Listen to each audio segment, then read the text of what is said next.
G'day there folks, Connie here again, and we're back with some more stories from Reddit. As always, if you enjoy these videos, be sure to hit like and subscribe and all that, and let's get straight into it.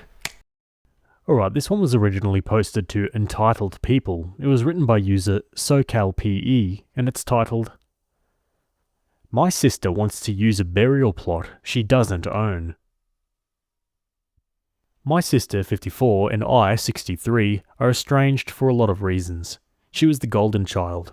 I was given a 63 Chevy pickup when I got my driver's license. She got a Mustang convertible. I went to college and she did drugs and had children without marriage. I got student debt. She got a mobile home, which she of course lost due to drugs. She had 2 wonderful kids that were able to get taken from her and are doing well. Our father raised them. My mother and father were divorced in the 1970s due in part to the stress of my sister. My mother tried to help her. She let her live with her and helped her get jobs, but she always relapsed. So now to the present situation. My father died 4 years ago, and I bought him a nice burial plot in Bozeman, Montana. The plot is in my name, and it's in a very nice location in the veterans section. My mother died last summer. I went up and was at the hospital when she died. My sister was nowhere around. We were able to reconnect without her. My mum's will stated that my sister and I were supposed to get the house jointly, but somehow she got on the deed by right of survivorship, which meant she got it. She tried to get me to help pay the remaining mortgage, but that wasn't going to happen, so she had to sail and I bought it. She was mad and took Mum's remains and disappeared, so we couldn't hold her ceremony. Now, 6 months later, she reappears and says that she's paying for a burial. But here's the catch. My mother is a veteran, so she has a veteran group to pay for the room, the VA for the headstone, and I get a call from the funeral home asking if they bury her with Dad, someone she was divorced from for 50 years. Not gonna lie, I'm a little confused what's happening here. Let's check out the comments. In addition to the headstone, Mum might also be eligible for burial at a US veterans cemetery for free. Locate her DD214 if you haven't already made other burial plans. He says, "We told her she could be buried for free at a national cemetery. My guess is she loves the plot I snagged for my dad, and I admit it is nice, but..." Why is Opie responding to his sister? I'm not responding to her. I have no way to respond to her. She blocked me a while ago. We've talked through lawyers. Like the little prick who got her on the deed so the will was useless. The only reason I found out about this at all was the funeral home realised that the plot wasn't owned by my sister or my mother and tracked me down. They had my number because they buried my dad. Opie explains why he's not burying his mother's ashes with his father's. Well, there are 2 things. The grandkids want to get their grandma buried and away from my sister. They don't have the history I have with Mum and Dad. They saw them together without the fighting, so they want to get it done. They want to be able to visit them. My niece does take her kids to visit my dad's grave, so this is a factor. Giving in to my sister just makes me sick. I was going to buy a plot when Mum died last summer, but she ran away with the remains. Now there's no time. So, I'm backed into a corner, and the kids are more important than my hurt feelings, but I get to write the obituary. Okay, Opie updates in the comments 3 days later. I'm going to update. 1. I fat-fingered my original post. My sister is 57, not 54. My parents' divorce was official in 83, but they separated in 78 or so. I corrected this by answering some comments. 2. Was she really a terror as a kid? Well, she got into drugs at 10 and was sneaking in boys at 13 when I was in college. This was 78 to 83. I was out of state. My father was retired Navy and there was a recession. My mum did work, but it was a strain. I went through college on student loans, scholarships and jobs. And 3, they tried treatment and buying her good behaviour. My brother basically quit the whole thing and joined the army. He was a member of the 101st, so we're not all screwed up. Now the update. I talked to the funeral home today. It seems that my sister's plan was to place my mum's remains in the veteran wall at the cemetery, but Bozeman Cemetery is not part of the national cemetery system. Normally, a wall interment would be free for a veteran, but since Bozeman isn't part of the system, it's $500. So she points at Dad's plot and says bury her there. The rest is history. The funeral calls me when they figure out the plot isn't owned by her or my dad, and here we are. I'm trying to see if we can get the wall slot again. The remains are back at the funeral home. Ah, family. Okay, another update, 9 days later. So, the short backstory, my sister is a bee who was holding my mother's remains hostage to get her way. She wants to bury my mother in the plot I own that I buried my father in. They've been divorced for more than 40 years. The update. After some research, I offered to pay to inter my mother at the veteran wall. My sister threw a fit. Not directly to me, we don't talk. She just let the funeral home know she wouldn't return the remains. I would have to buy a new plot, but I just bought a house and I'm furnishing it, so money is tight. She knew that. It was Mum's house and she's mad I bought it. She's driven by it several times. I'm about to put it on the short-term rental market. So, after talking to my family, the grandchildren and others, I have thrown in the towel. We are burying Mum in Dad's plot. She will have an in-ground brass marker. It kills me that my sister has reduced my mum's service to a brass welcome mat to my father's headstone. My family has said they will know, but damn, it hurts. My sister cannot take some money from the sale of the house and buy a plot or split the cost with me. I guess this is a small update. I talked to the funeral home yesterday. My sister will be bringing the remains on the day of the burial and watching them, so switching it really isn't a possibility. I have to go back up this summer, so I'm going to look at arranging re-interning her then. At least it wouldn't be above freezing. Opie explains his mother's background and her wishes after death. My mum is a veteran too. I'm very proud of her service from 56 to 61. She could have been a secretary or medical assistant, but decided to be an electronic technician. Not many females of those in the Navy. She worked on the early communication system for the nuclear submarines in Rhode Island and San Diego, leading edge technology at the time. Last I talked to her, she wanted her ashes to spread in the mountains. Why my sister is insisting on this burial and holding the ashes hostage is a mystery. I'm actually surprised I haven't had a ransom note yet. He provides details on why he's renting his mother's house out. I should add to this, the house was built in 2014, so it wasn't the family home, but my sister smokes like crazy. It smelled bad. The carpet was stained, as there were walls and window coverings. The garage floor was stained with dog pee and smelled. So we tore out the carpet and painted with clears. We sealed the garage door and put in a new window treatments. The dishwasher had leaked, so we had to do mold remediation, and the HVAC system had issues. So we expect, with the market, to get a positive return in 2 years or so. Then we can come back and remodel the bathrooms and move in or keep it for income. That was my Christmas holiday, putting my mum's retirement house back into proper condition. I think she would like it. Opie shouldn't give in to his sister's demands. Well, with mother gone, she's lost her last chip in the game. We haven't spoken in a year except through lawyers or via my mother. She lost the house she inherited and has had to move far from Bozeman. Her kids hate her. Her grandkids run to me when I come up there. My son used to like her but now can't stand her after what she pulled at his sister's wedding. She won this one, but really, at what cost? And why did the cemetery allow this mess to happen regarding placing Opie's mother in his father's plot? The cemetery didn't. Once they realised this plot she was talking about, they called me for permission. That is what started this mess. Yeah, now it seems like Opie's had no choice but to cave into her weird demands. Another update, 8 days later. Today is the day of the burial. I was going to update afterwards just to say we got it done, but the last 20 hours hit. My sister cancelled the room at the funeral home and made it a graveside service only. She got a refund for the room. The reason she gave, they are shooting guns for the salute and that should be outside. I found out when the funeral home called last night to ask me to pick up the urn and take it to the grave. My sister is in a wheelchair and cannot come graveside. I sent the word out on the family message and her son, the only one who talks to her, exploded, as did her daughter. He called and she cried.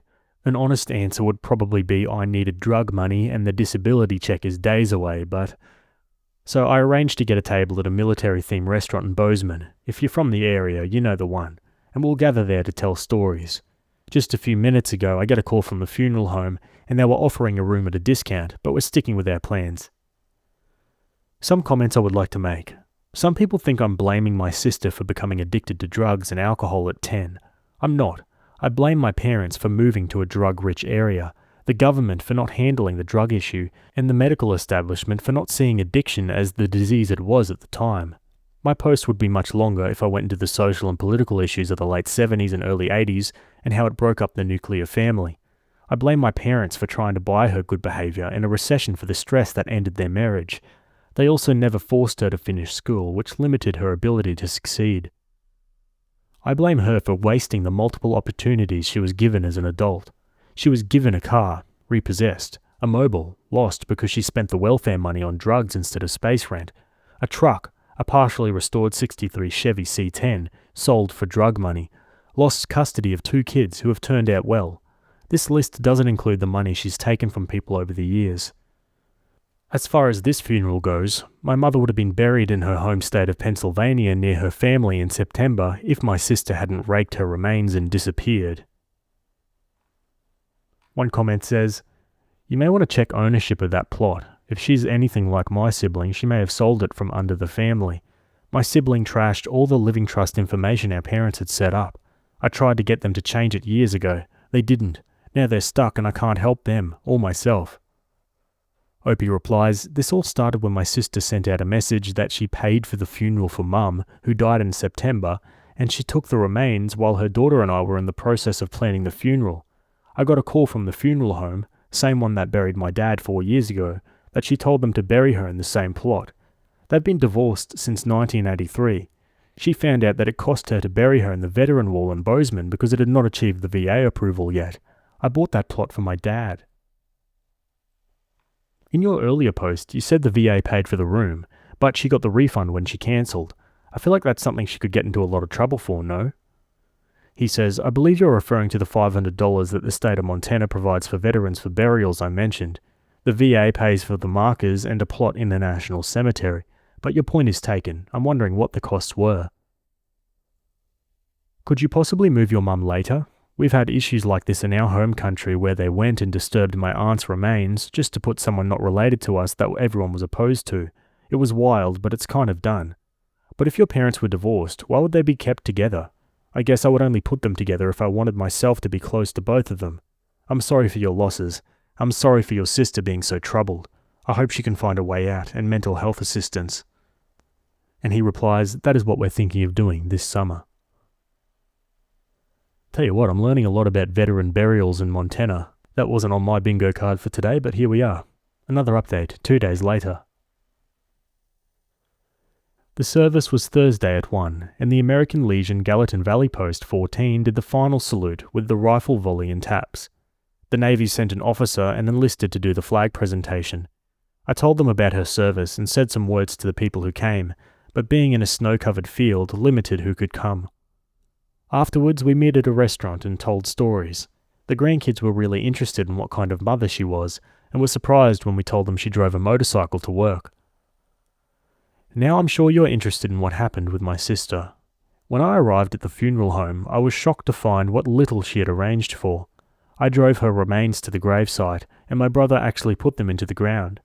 At my dad's funeral, we arranged for a hearse to take his remains up to the cemetery. It was a little funny. Me, my wife, my brother, and my mum's urn took a quick drive down Main Street, Bozeman, so we could say goodbye before hitting the cemetery. Well, while the ceremony was going on, an SUV came up. It was my sister watching from the road. I arranged for the flag to go to my brother since I had my dad's flag. I could see her shouting as he was presented the flag. After that, we each said something over the grave and headed to our cars. My sister called her son over and handed her 2 bags containing vials of Mum's ashes for him and my niece. At the restaurant, they gave them to me and my brother. They're great kids. She then drove by yelling at me for ruining the ceremony or something, and then drove off. So that's it until summer, when we'll decide to either move Mum to Pennsylvania to be with her family. My brother is looking into that issue, or a national cemetery, or we scatter her ashes. I would like to address some comments made. 1. Why am I short-term renting the house? Well, my initial plan was long-term rental until my wife and I retired in 2 to 3 years. My son, while working on the house, has fallen in love with Montana and wants to move up at the end of the summer, so we're short-term renting until then. I've met with some neighbours and given them my contact information in case a client gets out of hand. The house is near ski and outdoor adventure activities, so I don't see a problem. 2. I do not blame my 10-year-old or 13-year-old sister. It is the 30-plus-year-old woman who has never taken the opportunities to get straight seriously. I also blame my parents, but they paid with their marriage, and the fact that they never had the retirement they wanted. I also blame the government, but that's a major rant. And 3. Why didn't I take her kids? I tried, but in California they'll fight to keep the kids with a bad mother. My wife and I would buy groceries and take it to them. I took the kids to the dentist, but we were limited to what we could do. and she knew if she gave up the kids, she would lose a bargaining chip. It was a cloak and dagger operation to get the kids to Montana, and then in front of a judge that finally saved them. One comment says, "Opie, didn't your sister say they were shooting guns off at the funeral?" Yep, they don't do that. My dad was Navy retired. He was in for 25 years. He was buried 5 years ago. They sent 2 soldiers to escort the urn and stand at attention, but that's the extent of it. I would take everything your sister says with a grain of salt. It sounds like she lies a lot, so I would not spend too much time on that, the things she says and her behaviour. Opie replies, "I was there. The American Legion post fired a salute for both my dad and mum. They provide the shell casings to the family afterwards." I'm sorry, I know this isn't funny, but all I can imagine is some crazy lady doing drive-bys and yelling out the window at a funeral service. Glad you finally got it all resolved, and you said goodbye to your mum. And now for a new and final update so far, nearly 7 months later. So, it's been 7 months or so. I'm in the process of moving my mother's remains to the Veterans Wall. There are some issues we're still working on, but the process is in motion. It has been an experience. I've learned a lot. The VA considered her buried, so she isn't entitled to free burial anymore. They lost her marker in the mail, so she doesn't have one. We're working that out, trying to get another one for the wall. The charge to de-intern her is astronomical, but I'll live with that. In the meantime, we ended the short-term rental of the house, and my son has moved in. While short-term renting was interesting, it was stressful too. We paid the mortgage and taxes, so it did its job. Bill collectors kept coming for my sister, and to pick up the medical equipment she rented for my mother that she failed to return. That was interesting to explain to our renters. I got calls from creditors for my sister asking for her location. She's changed her phone number and disappeared. They also wanted to know if I inherited or bought the house. It seems my sister was on my mother's credit cards and ran up some debts, so they were going after her. If I had inherited the house, they were going to claw it back. So I had to create a PDF for the records to send when I got these calls to show I bought the house and that I was cut out of the will by my sister. That seems to have ended the calls for now. Geez, this sister just creates more drama. Doesn't end, does it? Some final comments. You are so patient. I'm envious. We are having issues with my oldest brother-in-law and lawyers are involved. I actually refused to accompany my husband when they all went to sign off on selling one of the properties because I could not promise to keep a civil tongue. Opie replies, "It helps she's disappeared and I live in San Diego. I am retiring in the next 2 years or so. If she's around Bozeman, we may run into each other. I do know she lost a leg to diabetes. She never took care of herself. Our father had diabetes and never had the issues she has. He stopped smoking and drinking. She didn't. But that's all I know, and I know that because she tried guilt-tripping her kids. Quit answering these calls. If you do, demand they cease calling and that all correspondence be on paper. Again, quit answering the phone. Do you have a probate executor? This could all be handled by them. They may have waited too long to be paid by the estate and are fishing." He replies, "Normally I would agree with you, but this involved an actual legal issue. If there are outstanding debts, they need to be taken care of before transferring deeds. They were confirming the house was a sale, and not some sort of sham sale. I hate those collectors who call the kids going with the, 'You want your parents walking around in the afterlife, burdened by these debts on their souls.' They're trying to get you to pay anything on the debt, then claim you own the whole thing." Another comment says, "If the estate is managed right, a notice of death and publication and a set time periods that loaners, banks, etc. get to file for payment, if they miss the cut-off date, they're out of luck." He replies, "And if the estate is managed by a person who isn't honest, who will not tell the union that the person has died so they can collect a few more months of retirements? There's a lot going on with questionable lawyers who will not let me see the will. Funky changes in the deed, etc. Most papers will not allow just anyone to put in death notices. I tried. The good news is, she paid herself. The original will was we inherited the house equally, but she had the right to live there. I promised my mum to live up to that. If she hadn't changed things, I would have had to help pay the mortgage and she would be living there. Dodged a bullet there. It's exhausting to think how one person can ruin a family for 50 years running. OP is making an admirable effort to steady the boat though. I do love that the sister screwed herself out of a place to live by trying to cut her brother out of her will. My brother and I don't talk much, but that's because he constantly leaves people on red, and that's one of my biggest pet peeves. At the end of the day, we're both chill. My parents did the whole thing with assets a few years ago, and I know the accountant who would be helping me because he's mine too. Every time I read a post like this, I want to text my brother and be like, I'm so glad we're both laid back about this. He'd probably leave me on red if I did. Yeah, good point. I think of the old adage, who needs enemies when you got family like this? Because yeah, that sister is a real piece of work, one of the worst I've ever read. Anyway guys, that's it for that story, and that's it from me today. Hope you enjoyed that one. Thanks for making it to the end, and I'll see you all in the next video. Have a good day. Cheers.